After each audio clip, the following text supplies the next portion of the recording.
최근 들어서 가장 많이 듣게 되는 단어 중에 하나는 위기가 아닐까 싶습니다. 이 위기라는 말이 실제로 얼마나 많이 쓰이고 있는지 일일이 제가 세어본 것은 아닙니다만 여기저기서 다들 위기라는 말을 정말 많이 하고 또 실제로도 이렇게 보면 정말 그렇게 위기인 것처럼 그렇게 보이기도 합니다. 정치도 위기고 경제도 위기고 개인의 삶도 나라적으로도 또 국제 정세도 온통 위기투성이입니다. 뭔가 좀 편안하고 안심이 되고 그럴 만한 구석이 거의 하나도 없는 것처럼 보이는 것이죠. 그중에서도 제일 심각한 위기의 상황을 꼽아보라면 무엇보다도 진리의 위기, 기독교의 위기, 교회의 위기, 성도의 위기라고 말씀을 드릴 수 있을 것 같습니다. 숨길 이야기가 아니라고 생각합니다. 또 그래서도 안 되고요. 왜냐하면 사실이 정말 그렇기 때문입니다. 정말 진리의 위기가 맞고요. 기독교의 위기, 교회의 위기, 성도의 위기가 맞습니다. 이 점에 대해서 굳이 어떤 통계 자료나 증거들을 일일이 들이밀지 않아도 이미 사실은 우리 스스로가 솔직히 뼛속 깊이 경험하고 있는 것들이고 또 인정하고 있는 바라고 그렇게 생각이 됩니다. 이미 다음 세대의 문제, 우리가 정말 심각하게 겪고 있는 것이고요. 오늘도 담임 목사님께서 오전에 말씀하셨지만 속회가 지금 큰 위기의 상황에 처했고요. 개인 신앙도 마찬가지고요. 교회 공동체적으로도 여러 가지 큰 문제들이 눈앞에 지금 우리 앞에 현실로 나타나 있습니다. 뿐만 아니라 반성경적인 사상과 문화가 지금 이 시대에 점점 더 팽배해지고 있다는 현실도 결국에는 기독교의 위기 상황에 따른 것이라고 봐야 되는 것입니다. 예수님께서는 우리를 분명히 세상의 소금과 빛이라고 부르셨는데 과연 정말 그런가 생각해 보면 솔직히 우리 스스로가 의구심이 들지 않습니까? 그냥 우리끼리 하는 말이 그런 거지 정말 나는 세상의 소금이야, 빛이야 그렇게 사시는 분들이 과연 얼마나 될까? 나는 과연 어떤가? 솔직히 우리가 자신이 없는 것이죠. 왜냐하면 그렇다라고 말하기에는 우리 스스로의 실제 모습이 너무나 지금 많이 무너져 있기 때문입니다. 그런데 이보다 더 심각한 것은 이러한 현실의 위기의 상황들에 대해서 이렇게 생각하시는 분들이 있는 겁니다. 현실은 비록 그렇게 보일지 모르지만 영적으로는 소금이야, 빛이야. 현실이 중요한 게 아니고 영적으로 해석하는 게 중요한 거야. 이런 생각을 영지주의라고 합니다. 현실과 영적인 것을 뜯어놓고 보는 것이죠. 이것은 결코 기독교적인 마인드가 아닌 것입니다. 이런 생각은 오히려 우리를 집단 환각 상태에 빠뜨리게 되는 거예요. 하나님이 창조하신 이 세상 속에서 가장 기본적인 원리는 영적인 것은 반드시 현실 속에서 열매 맺는다라는 것입니다. 뿐만 아니라 현실의 문제는 반드시 영적인 것에 영향을 끼치게 되어 있어요. 이 둘 사이는 아무런 공백이 없이 상호 긴밀하게 연결되어 있는 것입니다. 따라서 현실의 문제는 반드시 영적인 상황을 그대로 반영하게 되어 있다는 점을 우리가 알아야 제대로 된 영 분별도 할 수가 있는 것입니다. 그렇기 때문에 우리가 성도로 살아갈 때에 믿음의 눈을 열어야 될 줄을 믿습니다. 현실을 제대로 직시할 줄 아는 것이 우리의 삶 가운데 지금 너무나 중요하다라고 하는 거예요. 믿음의 현실 감각을 키워야 됩니다. 왜냐하면 복음의 능력은 죽음을 기다리는 것이 아니라 죽음을 이기는 능력이기 때문이에요. 우리는 영생을 선물로 받은 자들인 줄을 믿으십니까? 그렇다면 영생이란 과연 무엇인가요? 생명이라고 하는 것은 사는 능력입니다. 즉 영생이라고 하는 것은 영원히 살아낼 수 있는 능력을 우리에게 주신 거예요. 그리고 산다라고 하는 것은 그냥 어떤 느낌이나 영적인 해석이 아니라 하나님의 물리적인 창조 질서 안에서만 경험될 수가 있는 것입니다. 이것을 무시하고 누구도 혼자 스스로 나의 방식대로 살 수는 없는 거예요. 우리는 창조주 하나님의 은혜와 섭리 안에서 하나님께서 허락하신 방식으로서만 살아 존재할 수 있는 자들인 것을 여러분 복음의 진리 안에서 더욱 깊이 깨닫는 자들이 되시기를 바랍니다. 그렇기 때문에 지금 우리 기독교인들, 성도들은요, 우리 자신의 실제 사는 모습을 이전보다 더욱 예민한 기준으로 들여다봐야 되는 것입니다. 뿐만 아니라 지금 이 세상에 돌아가는 일들에 대해서도 우리는 더욱 깊은 관심과 뜨거운 열정을 쏟아야만 된다라고 하는 거예요. 왜냐하면 그리스도 안에서 우리에게 부여된 능력이 바로 세상을 사는 능력이기 때문입니다. 그래서 성경이 이렇게나 두꺼운 거예요.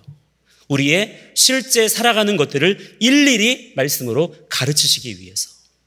그런데 지금 우리의 경험하는 현실을 보시면 어떻습니까? 위기입니다. 정말 심각한 위기인 것입니다. 왜냐? 믿음과 현실이 뜯어져 있어요. 이거를 외면한 채 듣기 좋은 해석만 하면서 다 잘 될 거야, 좋아질 거야, 그거 별거 아니야, 세상은 다 그냥 이렇게 지나가는 거야, 이런 식으로 여겨서는 안 된다라고 하는 것입니다.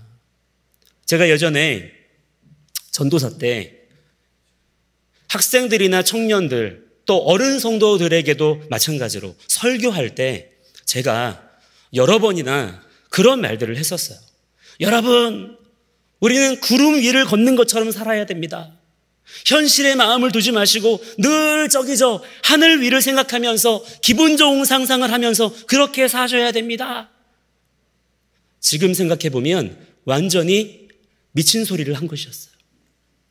제가 나중에 복음을 제대로 이해하고 나서 이 주둥이를 얼마나 제가 쳤는지 모릅니다.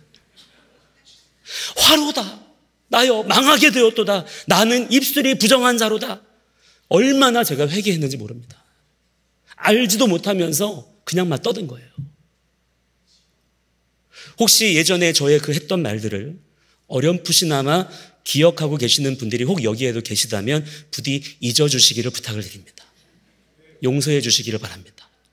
그때 아멘 했던 자녀들, 청년들, 제가 너무 미안한 거예요. 여러분, 복음은 그런 것이 아닙니다. 복음은 우리를 환각 상태에 빠뜨리는 것이 아니에요. 복음은 우리에게 마취주사를 놓는 것이 아닙니다. 십자가의 복음은 현실 도피 능력이 아닌 거예요. 우리는 복음의 능력을 힘입어서 우리에게 주어진 오늘 하루의 인생을 날마다 성령의 실제적인 능력을 힘입어 똑바로 사는 자들이 되어야 될 줄을 믿습니다. 그것이 우리의 본질적인 성도의 사명인 것이고 우리에게 일어난 구원의 역사인 거예요. 말씀을 더하는 것, 그 말씀대로 사는 것, 그 말씀을 성취하는 것, 말씀의 길을 오늘도 걸어가는 것, 여러분, 그것이 우리에게 임한 구원의 능력인 것입니다. 그래서 우리에게 오늘도 성령께서 친히 임하여 주셔서 지혜와 능력을 부어주시는 거예요. 그 말씀의 능력으로 살아내라고. 그 삶이 또한 죽음으로 인해서 멈추지 않도록 마침내 우리 주님 다시 오셔서 우리의 지금 이 썩어져 버리는 몸을 영원히 썩지 아니할 몸으로 바꾸실 줄을 믿습니다. 뿐만 아니라 지금의 이 후패한 세상 가운데로 하나님의 나라가 임하셔서 온 천지와 만물 가운데 하나님의 영원하신 생명력으로 충만하게 하실 것이라는 사실을 기대하며 소망하는 것이 바로 기독교의 진실한 믿음이요 복음인 것입니다. 자, 이 믿음을 우리가 온전하게 회복을 해야 돼요. 지금 이 시대에 우리 기독교가 겪고 있는 위기, 그것이 어떤 다음 세대의 문제든 전도가 안 되는 문제든 어떤 이단의 문제든 교회 운영과 관련된 문제든 가정의 문제든 뭐든 간에 저는 그 근본적인 원인이 바로 여기에 있다고 봅니다. 온전한 복음이 제대로 지금 한국 교회 안에 작동하지 않고 있는 것이죠. 그리고 기독교의 위기는 반드시 세상의 위기로 연결될 수밖에 없다는 사실을 우리는 책임 있게 아는 자들이 되어야 되는 것입니다. 복음의 내용이 무엇인지, 성경에 기록된 말씀이 과연 무슨 내용인지, 궁극적인 구원의 소망이 무엇인지에 대해서 성도 스스로가 정확한 내용을 제대로 정립하고 있지 못하고 있고 또 알려고 하지도 않다 보니 실제 우리의 신앙생활 자체가 너무나 막연하고 답답할 때가 많은 것입니다.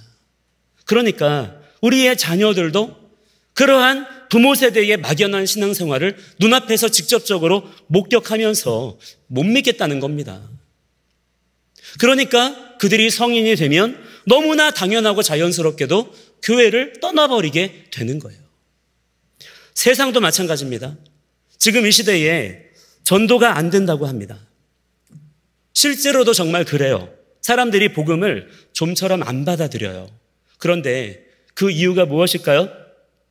우리의 전도 열정이 부족해서일까요? 방법이 세련되지 못해서이겠습니까? 전도지가 부족해서 그렇습니까? 이단이 막 우리를 방해해서 그런 것인가요? 여러분, 진짜 전도지는 종이 인쇄물이 아니고 우리의 말 몇 마디도 아니고 우리의 삶에 나타나시는 하나님의 영광인 줄을 믿습니다. 세상은 그거를 봐야 되는 거예요. 사람의 심령을 바꾸는 일은 사람이 자세하게 설명한다고 해서 바뀌는 것도 아니고 감동적으로 설득한다고 해서 바뀌는 것도 아니고 결국에는 하나님의 살아계심과 그 위대한 영광을 인격적으로 그들로 하여금 보게 해야 되는 것입니다. 그 영광의 복음의 통로가 바로 구원받은 나의 삶인 거예요. 말씀대로 살려고 하는 나의 삶을 통해서 십자가 복음이 진짜라고 하는 것이 증명되어야 되는 것입니다. 그럴 때 비로소 세상은 하나님의 살아계심과 왕 되심을 깨닫게 되는 것이고 그들도 마침내 하나님께로 돌아올 수가 있게 되는 거예요. 성경 전체에서 그런 식의 이야기가 계속해서 반복되고 있는 것을 발견할 수가 있는 것입니다. 오늘 본문의 말씀도 보시면 하나님의 백성 이스라엘이 심각한 위기 상황에 지금 봉착해 있었잖아요. 당시에 세계 최강대국인 이집트에게 완전히 그들의 개인적인 삶을 포함하여서 민족 전체가 사로잡혀 있으면서 무려 400년 이상을 비참한 노예 생활로 살아가고 있었습니다. 전혀 그들에게 아무런 소망도 비전도 그들 가운데서 발견할 수가 없었어요. 그럴 때 하나님께서 모세라고 하는 한 사람을 통하여서 어떤 일들로 구원의 역사를 그들 가운데 행하시냐면 이스라엘을 사로잡고 있던 이집트 온 땅 가운데 하나님의 살아계심을 실제적으로 드러내시는 것입니다. 그것이 바로 10가지 재앙의 심판이었어요. 10가지의 재앙을 통해서 하나님은 이스라엘 백성들과 이집트 온 땅 사람들이 몸소 하나님의 살아계심을 실제적으로 체험하도록 하신 것입니다. 그런데 여러분, 그 일이 어떻게 다 일어났느냐 하면 하나님께서 혼자 다 그냥 알아서 하신 게 아니에요. 성경은 모세가 하나님의 말씀하신 대로 행했다라고 하는 것을 반복적으로 기록하고 있습니다. 그리고 이스라엘 백성들도 모세의 말에 따라서 그대로 순종했어요. 즉, 그들의 실제 순종의 그 삶을 통해서 하나님께서 이집트 땅 가운데 영광 가운데서 임재하셨다는 것입니다. 그것이 하나님께서 행하신 구원의 역사라고 하는 거예요. 그 10가지 재앙의 완성이 바로 오늘 본문에 기록된 유월절 사건을 통해서 그들에게 나타나게 된 것입니다. 그동안 이스라엘을 사로잡고 있던 파라오의 첫째 아들, 그는 앞으로 이어서 파라오가 될 자이기 때문에 파라오의 혈통을 사실상 끊어버리신 것이죠. 그러나 반대로 하나님 말씀대로 순종했던 이스라엘 백성들은 그 죽음의 심판의 날에 놀라운 하나님의 구원하심을 얻게 되고 살게 되는 역사가 나타나게 된 것입니다. 자, 이것은요, 여러분, 어떤 그들의 영적인 해석이 아니었어요. 당시에 그들 가운데에서 실제로 일어났던 하나님의 기적의 역사였던 것입니다. 여러분, 하나님의 구원은 그냥 대충 살아보자는 게 아니었어요. 지금은 비록 노예지만 그래도 우리가 하나님에 대해서 좋은 느낌을 가지고 버티면서 살다 보면 나중에 죽어서는 좋은 데 갈 수 있을 거야 라는 그런 식의 얘기가 아니었던 것입니다. 하나님의 구원의 복음의 메시지는 현재적인 실제적인 메시지였어요. 하나님은 실제로 그 땅 가운데 찾아오셨습니다. 그분의 백성들에게로 찾아오셔서 그들의 현실 가운데 임재하시고 나타나시고 그분의 강하신 팔로 그 모든 일들을 주권적으로 행하셨어요. 그것이 바로 그들에게 일어난 하나님의 기적의 역사인 것입니다. 즉 하나님의 구원은 바로 기적의 실제적인 역사로서 경험되어지는 것이지 무슨 상상력이나 우리의 어떤 해석이나 좋은 느낌으로 끝나는 것이 아니다라고 하는 것입니다. 그리고 이것을 기억하고 기념하고 전수하도록 하시기 위해서 어떻게 하라고 말씀하고 계십니까? 그날을 절기로 정해서 지키라라고 명령하셨어요. 그러면서 나중에 가나안 땅에 들어가서도 자녀들이 왜 이 절기를 우리가 지켜야 됩니까? 라고 물어볼 때 오늘 본문의 26절 말씀과 같이 이후에 너희의 자녀가 묻기를 이 예식이 무슨 뜻이냐 하거든.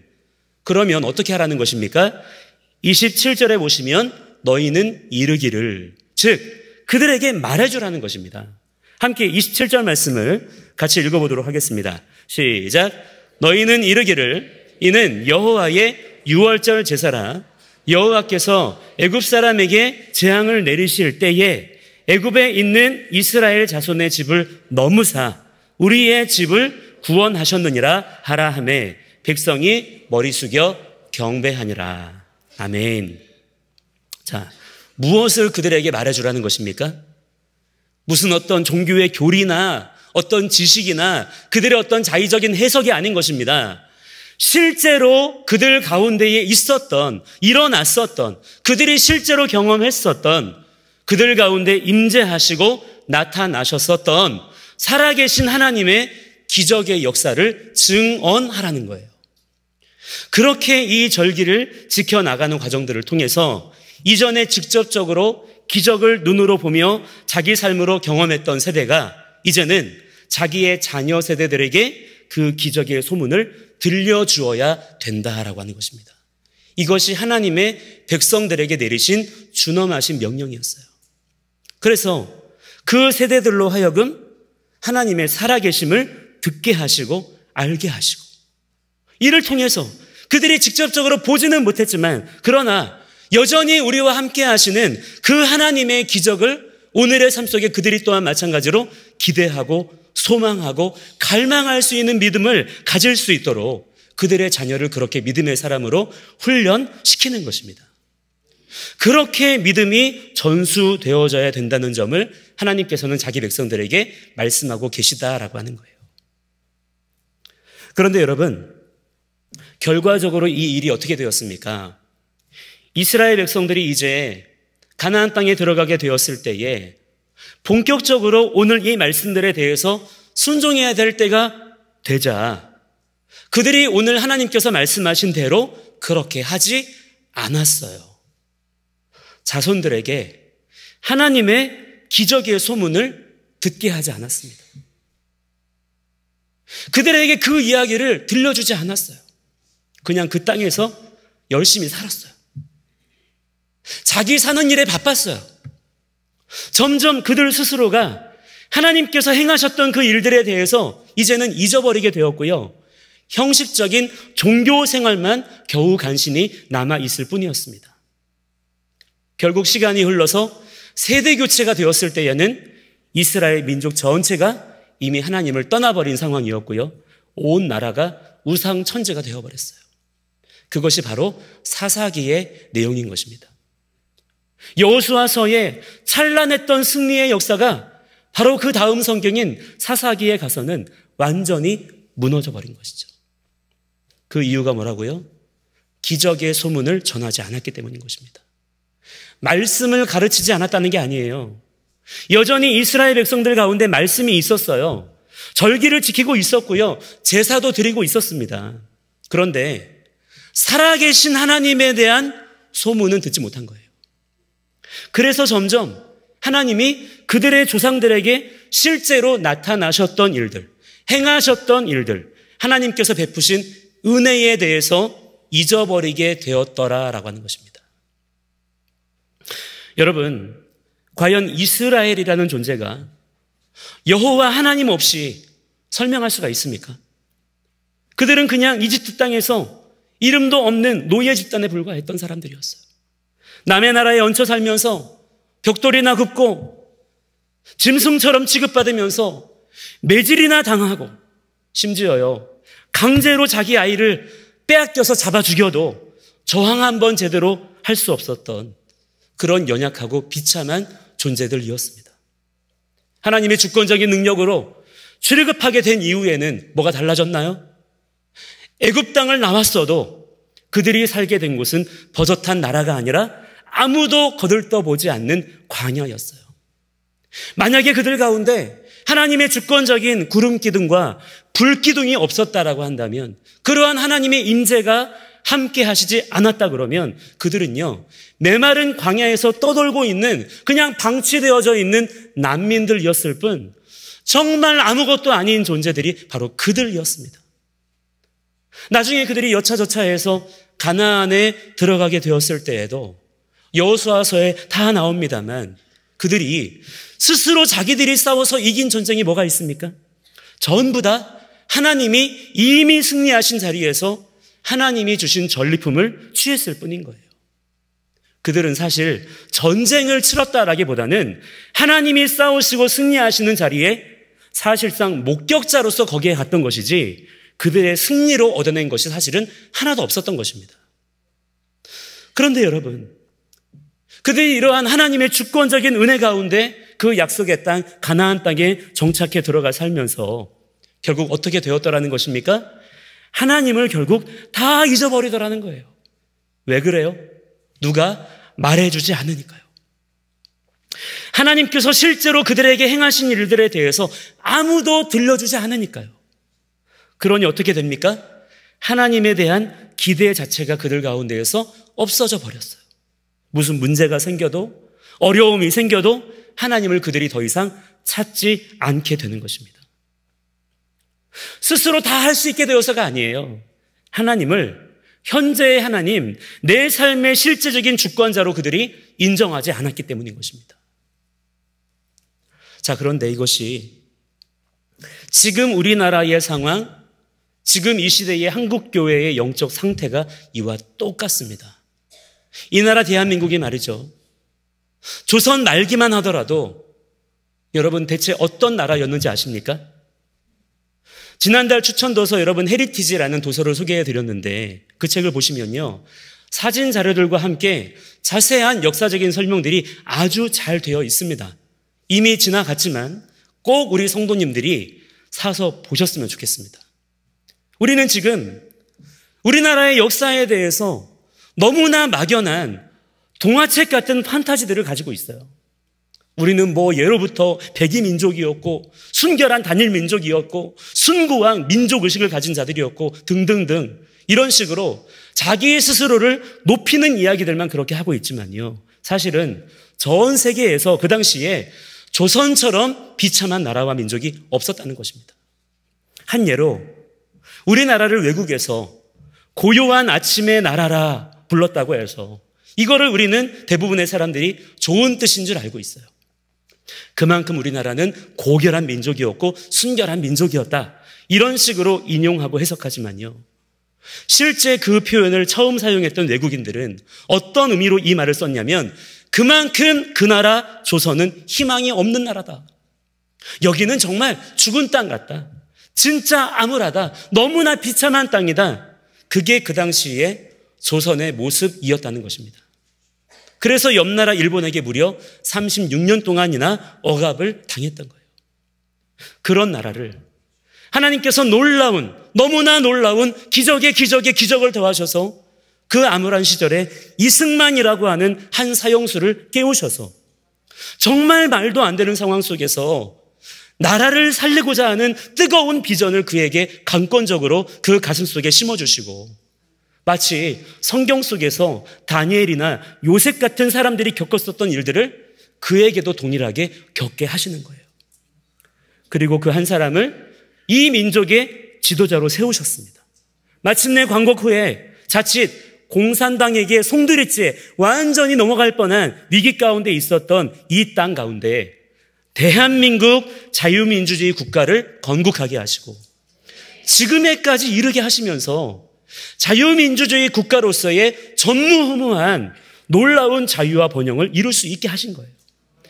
그야말로 전적인 하나님의 주권과 은혜로서만 이 나라 대한민국의 역사를 우리는 설명할 수가 있는 것입니다. 마치 이스라엘이 그렇듯 우리나라 대한민국도 마찬가지예요.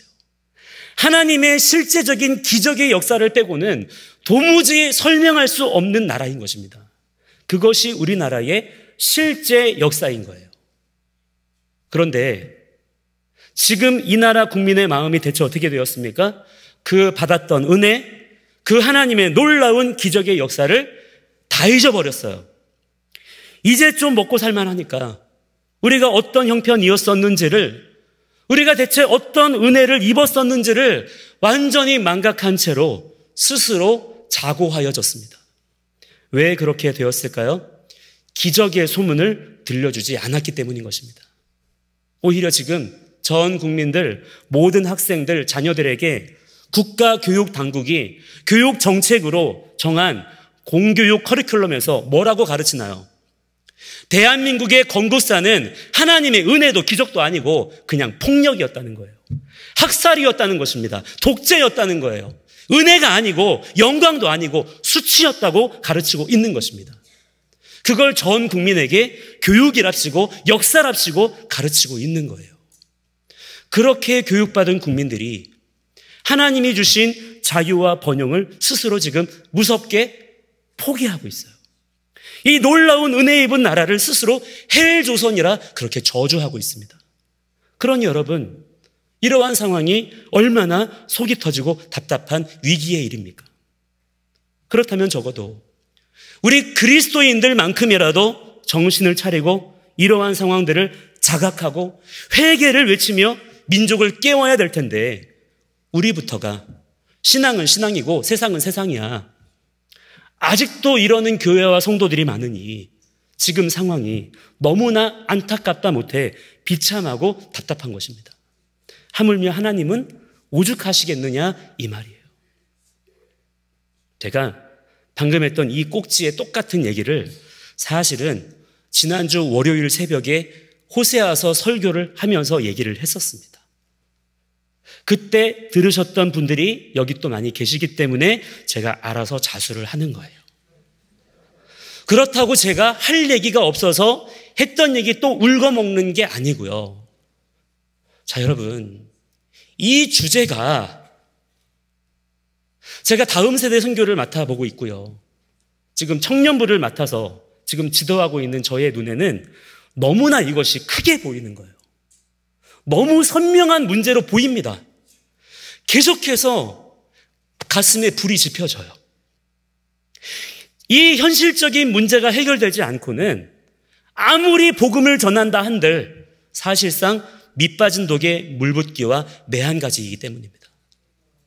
아무리 여러분 그들에게 감동적인 얘기를 들려주고 뭐 영상을 보여주고 찬양 콘서트를 하고 울리고 웃기고 한다 한들 그들 가운데 하나님의 말씀이 살아계신 분의 말씀으로 여겨지지 않는다면 그게 결국 그들의 삶 가운데 무슨 소용이 있겠습니까?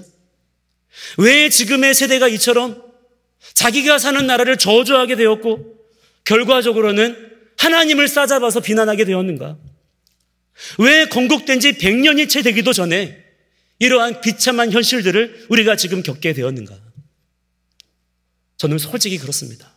이건 세상 탓이 아니라고 봅니다. 우리 믿는 자들의 탓이에요. 우리 얘기가 아니라고요? 우리 얘기입니다. 우리가 아니면 대체 세상 그 누가 하나님의 실제적인 기적의 역사에 대해서 증언할 수 있단 말입니까? 그건 우리에게 맡겨진 책임 아닌가요? 그런데 우리 한국교회가 사실은 온 세계와 열방 나라 가운데 이러한 하나님의 기적의 소문을 국가적으로 전해야 되는 사명을 맡은 나라인 거거든요. 그런데 국가적으로는 고사하고 정작 지금의 우리 눈앞에 있는 자녀들에게마저도 우리 이웃들한테도 말을 못하고 있어요. 그러면서 지금 한국교회는 사사기의 시대로 빠르게 접어들고 있는 것입니다. 여러분, 하나님의 은혜를 기억하는 자들이 되어야 될 줄 믿습니다. 하나님께서 우리에게 어떤 일을 행하셨는지, 대체 우리가 어떤 은혜를 입었기에 지금 이렇게 죽지 않고 살아있을 수 있는 것인지에 대해서 우리는 똑똑히 기억해야 돼요. 잊혀졌던 과거의 역사들을 세상에서 말해주는 거 가지고 그냥 받아들일 것이 아니라 살아계신 하나님의 은혜의 기적이라는 관점에서 다시 우리는 회복해야 되는 것입니다. 그리고 그 이야기들을 우리의 자녀들에게 또한 세상 사람들에게 우리는 들려줘야 돼요. 그래야 기적에 살아계신 하나님을 오늘도 소망하며 바라보는 자들이 그들도 될 수가 있는 것입니다. 그러나 그렇지 않고 복음의 진리가 단지 그냥 우리끼리 하는 말뿐이고 관념적인 말이고 죽어서야 이루어질 일이고 세상과는 상관없는 뜬구름 같은 말처럼 그렇게 우리 가운데 여겨질 뿐이라면 우리는 결국 불보듯 뻔합니다. 한 세대를 완전히 통째로 잃어버리게 될 것이고요. 하나님께서 분명히 우리 가운데 보게 하셨던 것처럼 이스라엘에 임했던 그 무서운 심판의 역사를 우리도 동일하게 겪을 수밖에 없는 거예요. 왜냐하면 하나님은 동일하신 한 분 하나님이시기 때문입니다. 여러분, 여러분의 삶 가운데 하나님의 기적을 체험하기 원하십니까? 그렇다면 하나님의 살아계심을 직접적으로 내 삶 가운데 인정하시기 바랍니다.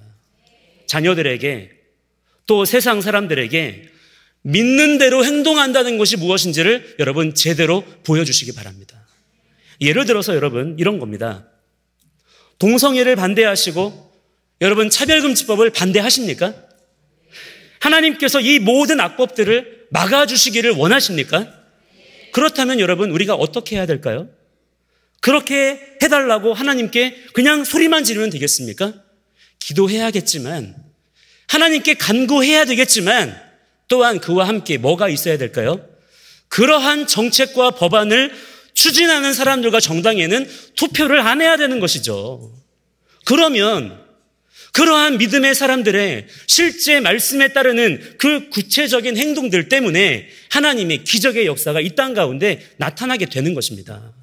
그런데 우리가 말로는 동성애 반대합니다. 차별금지법 반대합니다. 악법을 반대합니다. 이러면서 그거는 하나님이 알아서 해주시고 나는 그러거나 말거나 내 기분 따라 내 주관 따라 내 소견에 오른 대로 그렇게 그냥 나는 투표 그렇게 하겠다. 하나님은 성도의 그 삶을 통해서 하나님의 기적의 역사를 나타나게 하시고 그 역사를 전하게 하기를 원하시는데 정작 우리 스스로는 그것을 원하지 않는 거예요. 오히려 하나님의 기적의 역사를 방해하는 것과 마찬가지의 일이 벌어지게 될 수 있는 것이고 결국 그런 것들을 누가 다 봅니까? 우리 자녀들이 다 봅니다. 세상 사람들이 다 보는 거예요. 저들이 말하는 것이 사실이 아니구나.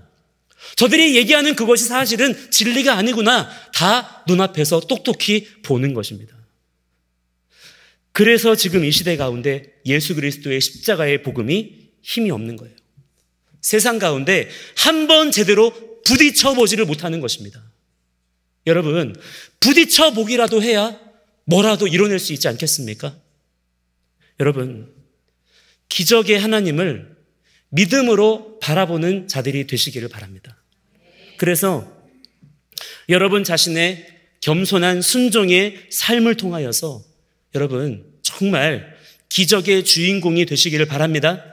그리고 그 기적의 소문을 생생하게 우리의 자녀 세대들과 세상 사람들에게 똑똑히 증언할 수 있는 그러한 주님의 귀한 종들이 되시기를 주의 이름으로 간절히 축원합니다.